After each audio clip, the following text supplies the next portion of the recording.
What's up, Raider Nation? This video was filmed before the Silver and Black signed wide receiver Michael Gallup. Coming up here on today's show, we're going to get into some free agent targets, and spoiler alert, you're going to see Michael Gallup featured on the top 10 free agents list. Hey, Pete Telesco, are you watching the videos that I'm putting out? Because I think it's weird. I talk about signing Gallup, an hour later, Raiders sign Gallup.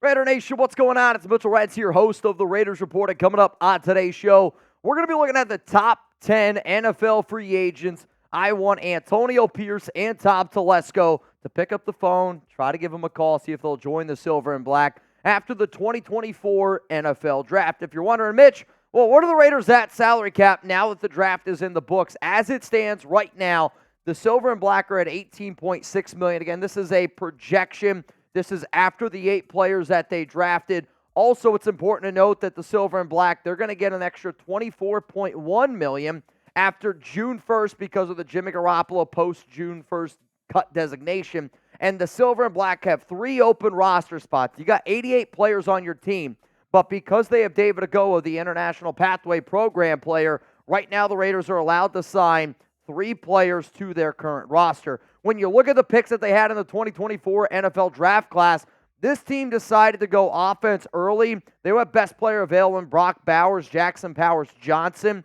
Then on day 3, they filled out some other needs and built a little bit more depth with DeCamerion Richardson, Tommy Eichenberg, Dylan Laube, Trey Taylor, and then MJ Devonshire. So when I made this show, I wanted to think, okay, where the Raiders still have some needs? What are some other positions that I thought that they addressed very, very well? So coming up here, you're going to see the top 10 players that I want the Raiders to go out and potentially sign because they have the money to do it. They have the money to sign any player that you're about to see on this list. Hell, if you consider that extra 24, again, they don't have it yet, but that extra 24 that they're going to get, you could realistically sign 3 of the players that I'm about to talk to, and I have them ranked from 10, working my way down to 1. If the Raiders sign a player, we will go live. If the Raiders sign Xavien Howard, I don't care what I'm doing. I'm dropping whatever I'm doing, and Chugs and I are pulling up here to the studio, and we're going to be getting wet and rowdy. If the Raiders end up signing a minor name player, then it might depend on what Chugs and I are doing, but bottom line is this. If they sign somebody that I feel like has a chance to help us out instantly in year 1, we're going to be going live on the show. So make sure you subscribe. Make sure you got those notifications turned on. And if you don't know when we will be live this week, Monday, Tuesday, Thursday, 4 p.m. Eastern time, put it in your calendar. No Raiders Friday happy hour. Alex and I, we are moving on Friday, so unfortunately I won't be able to make it. What we'll do, though, Thursday, that's going to be Raiders Friday happy hour. I'm a little bit worried how hungover I'm going to be for my move on Friday, which I'm sure Alex will absolutely love. All right, here we go. We're going to go from 10, work our way down to 1. Coming in here at number 10, I'm going to go with cornerback Patrick Peterson. And I know it says corner, and I know I just said corner, but the way that I want you to look at Peterson is this corner-safety hybrid. What do I mean by that? Last season, he was a member of the Pittsburgh Steelers, where he was with Raiders now safety coach Gerald Alexander. So now you have that where Peterson actually did a pretty good job taking over for Minka Fitzpatrick at the end of last season. So if I was the Las Vegas Raiders, I wouldn't necessarily look at him as being a starting corner, though he might be the best corner if you were to put him next to Jack Jones and Nate Hobbs on this list. I would look at it as, okay, we drafted 2 corners in the draft. We want one of those guys to be able to excel. Maybe Ja'Cory and Bennett takes the next step. If they're unable to, then we go with Patrick Peterson, but I also think Peterson could be that solid player coach, even at the safety position. Let's go to number 9 here. I'm going to go with Marquez Valdes-Scantling. And some of you are going to be like, well, that's not what I expected. To me, the Silver and Black need to be able to go out and add a little bit more wide receiver depth. Call me crazy. I don't have a lot of faith in DJ Turner. I don't have a lot of faith in Wilkerson. And outside of, you drafted Bowers to be a little bit of a hybrid there. You have Trey Tucker for speed. But the last time Marquez Valdes-Scantling was a reliable receiver, guess who his offensive coordinator was? Luke Getsy, when he was a member of the Green Bay Packers, so there is a little bit of a connection there. Yeah, he spent the past 2 seasons with the Chiefs, which is also something Telesco has had a little bit of value in, and them trying to find a little bit more speed, a little bit more guys that have that AFC West exposure. So to me, I would look at this as a cheap speedster that has that ability to stretch the field, that also has that relationship with Luke Getsy. Like, when I tell you cheap deal, I'm not paying MVS anything over than $5 million. And if you want something more than that, he can go try to play somewhere else. Next name coming up here is if you're looking for a little bit more of a reliable possession receiver, somebody that's a little bit better at running routes, then it's Michael Gallup. Yes, Gallup is going to cost you a hair more money. He is, though, coming off a bad year, so maybe he'd be willing to take a little bit of a cheaper deal at 6'1", 200 pounds. If I was the Raiders, and the reason why I put these guys back-to-back is because I do think that Las Vegas needs to sign one wide receiver this offseason. Now, maybe it's DeAndre Carter, right? Like, maybe you could just end up bringing back Carter. However, though, based on Getsy's offense and based on fit and based on the players that we already have, I would like Gallup to be that wide receiver 4 behind Bowers. And guess what? I'm going to count Bowers on our tight ends list and our wide receivers list because that's what he is to me. So if you decide to go wide receiver, you can go cheap with MVS. Maybe you could also look at a guy like Michael Gallup. You tell me, though, and it's going to be the pinned comment here on today's show, because the way that you answer this question is probably where you're going to put your money where your mouth is in free agency, right? If you think corner is the biggest weakness, biggest need, well, then corner is probably going to be number one on my list. If you think it's linebacker, maybe it's linebacker. Maybe you think it's edge. Maybe you think it's receiver. Some of you are like, Mitch, it's still quarterback. Let me know down below what the Raiders' biggest need is after the NFL draft. The reason why I'm going to sit up here and say that it's corner is because there are still corners out there on the open market that you would be able to sign that would be upgrades over your current team. The reason why I'm not going to say quarterback, though quarterback probably is still this team's biggest need, the reason why it's not quarterback is because there is not a single free agent quarterback out there available that I believe helps you win football games this season. And after the NFL draft and after the first round of free agency, this video was made to sign players that help you win this season. Let's go to number 7. I'm going to go with Charles Leno Jr. And again, I wanted to put at least one offensive tackle here on this list. I didn't love a lot of the right tackle names out there, and Leno did play left tackle last season. Maybe he could decide to play right tackle. I thought about, picking a guy like Bakhtiari because he's got some connections here with Luke Getsy. When I put Charles Leno Jr. in here, I essentially put all offensive tackles in here. If the Raiders want to go out and they want to add another tackle, to me in my list of priority, you just slot it in here to number 7. So if you're like, Mitch, Charles Leno Jr. don't make sense, he only played left tackle, I hear you. Put some other offensive tackle, then you could put him at number 7, because to me it was more of, if Colton Miller says, you know what, I'll go play on the right side because you don't have confidence in Thayer, and then you still want to be able to find a left tackle, though maybe you decide to put Charles Leno Jr. over on the right side. Bottom line is, if the Raiders feel that they need to still add another offensive tackle, which I really don't think that they do, but there would be a part of me that would wonder, would Leno be better on the right side than Munford, than DeMar Glaze? I will admit, this is where this list is about to get a lot more serious, because the top 6 players here are the ones that I would be very excited about if the Silver and Black ended up getting them. I'll tell you who they are in just a moment, but I got to give a shout out to today's sponsor, Prize Picks. And Prize Picks to me is a lot of fun, especially this time of the year during the NBA playoffs, which again, I always say that I don't know a lot about the NBA, but the fact that I can watch the Celtics and Heat game tonight, which I'm going to be tuning in to watch Allie Barefoot and Nick Roloff on their channels here at Chat Sports, I can also go more or less on some points, some rebounds, and really be glued to a certain few players. On top of that, though, I'm also looking forward to next season after the draft, and I've also done my season-long prize picks for some of the players that you're about to see. And after the draft, I'll tell you what, I'm pretty fired up that Bryce Young, I got this one, more than 18.5 passing touchdowns. C.J. Stroud, give me the more on passing touchdowns there. Also, Tank Dell to that family, really, really hoping that he's okay. Chris Jones, I'm going to go with less on 11.75 sacks as it stands right now. Remember, though, if anybody wants to get started with Prize Picks, that link's going to be available to y'all down in the comments, down in the description.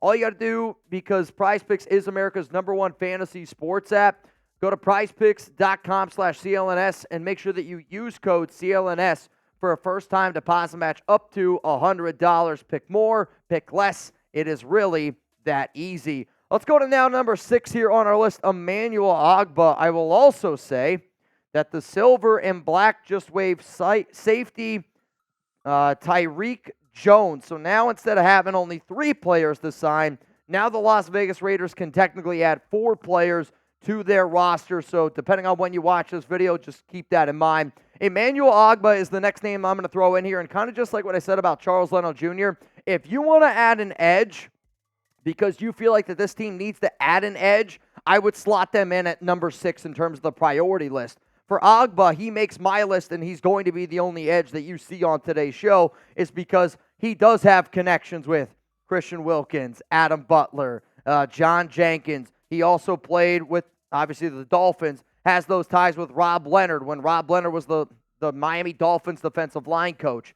And I always look at edges as being, maybe you can never have too many guys that can get after the quarterback. We'll still wait and see if the silver and black decide to move on from a guy like Janarius Robinson after his incident this offseason.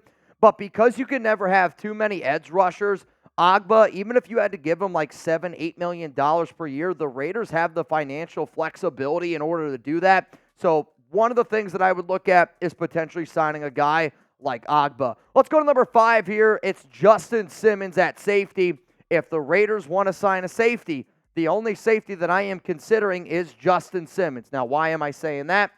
It's because if you wanted to go with a 3-safety look, Trevon Merrick, Marcus Epps, and Justin Simmons, let's say the silver and black strike out on trying to find another corner, which we're about to talk about a lot of corners coming up here on the show, which is where I want the Raiders to go. But if you miss on some of those corners and you're like, you know what? All right, maybe we didn't get our number 1 corner, but what if we went with a 3-safety look with Simmons, Epps, Merrick, and then you figure it out with Nate Hobbs, and then you figure it out with Jack Jones? Like, what if you put Hobbs on the outside? What if you put Jack Jones on the outside? And then you tell Justin Simmons or Trevon Merrick of, hey, we might need you to cook a little bit on the inside. Like, I think Simmons is talented enough of a player, which is why I decided to put him on this list. But you're going to see a trend here, okay? I want the Raiders to sign a cornerback, and I want them to go out and get their number 1 priority, which is one of the things that Antonio Pierce said cornerback 1 was a priority. And even though after the draft, after free agency, I am not confident in the Raiders' number 1 corner because Jack Jones is a corner too. Nate Hobbs is built to be in the slot. You still need to be able to go out and find somebody that gives you more confidence than a Jacorian Bennett or one of the rookies that you drafted, or even a guy like Brandon Faison. Adoree Jackson makes this list because he does have some versatility. His best season he's ever had was back in 2021 with Patrick Graham when Graham was the defensive coordinator of the New York Giants. So if you'd be able to go out and get this guy on a cheap, like 1-year prove-it deal, does also give you a little special teams value, though, because of his injury history.